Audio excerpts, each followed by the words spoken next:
You are standing in the center of a room filled with people who are applauding, but the sound feels like it is traveling through a thick, suffocating layer of water.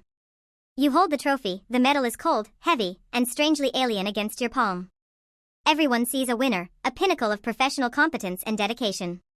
They see the result of the sleepless nights, the sacrifices, and the meticulous planning. But beneath the fabric of your expensive suit, your heart is performing a frantic, irregular rhythm. You are waiting for someone to point a finger and reveal the truth that you have been hiding from the world. You are not who they think you are. You are an intruder in your own life, a sophisticated fraud who somehow managed to slip through the cracks of reality. Every word of praise thrown your way feels like a sharp stone hitting glass, threatening to shatter the fragile, polished facade you have constructed. This is not the exhaustion of hard work, it is the soul-crushing weight of being a witness to your own deception. You aren't tired because you worked too much, you are tired because you have been holding your breath for years, terrified that if you finally exhale, the entire house of cards will collapse. The mirror in your bathroom has become your greatest enemy. In the flickering light, you look for the person you were before the achievements, but that version of you seems like a faded photograph left out in the sun. You remember when you started, driven by a quiet curiosity and a genuine desire to build, but somewhere along the way, that internal compass was replaced by a relentless need to maintain the illusion of mastery. Now, your day is a curated series of performances. You choose your words with the precision of a surgeon, fearful that a single slip, a moment of genuine confusion, or an honest "I don't know" will strip away your credibility. When you walk into a meeting, you are not really there, you are in your head, constantly monitoring your posture, your tone, and the reception of your ideas, wondering if they can smell the desperation underneath the competence. Every question asked of you is a test, a high-stakes interrogation where the price of a wrong answer is the total exposure of your inadequacy. You have become an expert at deflection, an artist of the tactical silence, all to avoid the crushing verdict you have already passed on yourself. Late at night, when the house is silent and the weight of the day settles into your bones, the overthinking begins its rhythmic, agonizing dance. You replay every interaction, dissecting your performance like a forensic investigator looking for the crack in the armor. Did you seem too confident? Too unsure? Did they notice the slight hesitation in your voice when you mentioned the project's future? You trace your path to this moment, convinced that it was all a series of fortunate accidents, a cosmic fluke that you are somehow responsible for maintaining. The success that others celebrate as a trophy, you view as evidence of a crime you haven't been caught for yet. It is a lonely, agonizing existence, this state of living in the shadow of your own reputation.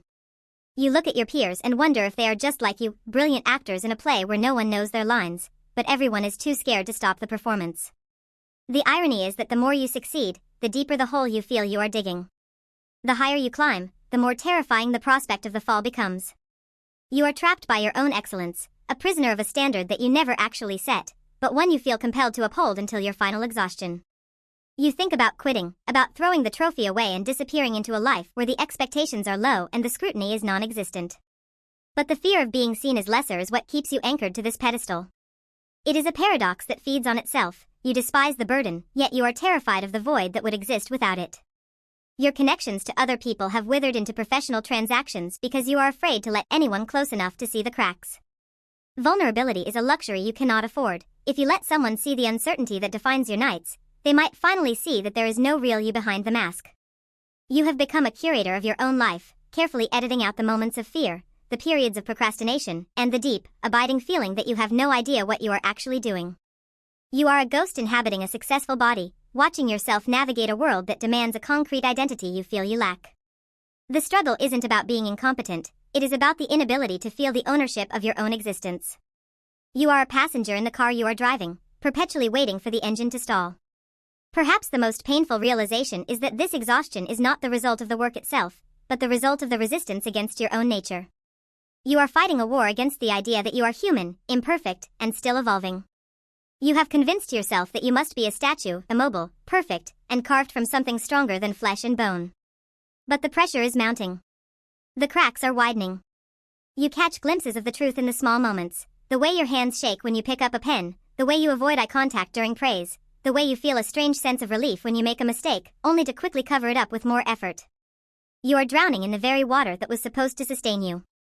The trophy on your shelf is no longer a symbol of achievement, it is a tombstone for the person you were allowed to be before the world decided who you needed to appear to be.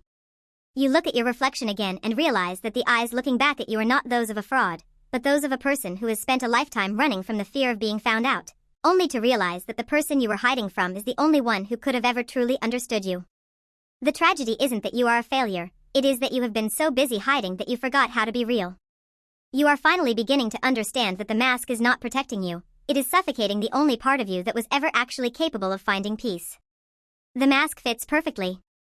The face underneath is fading away,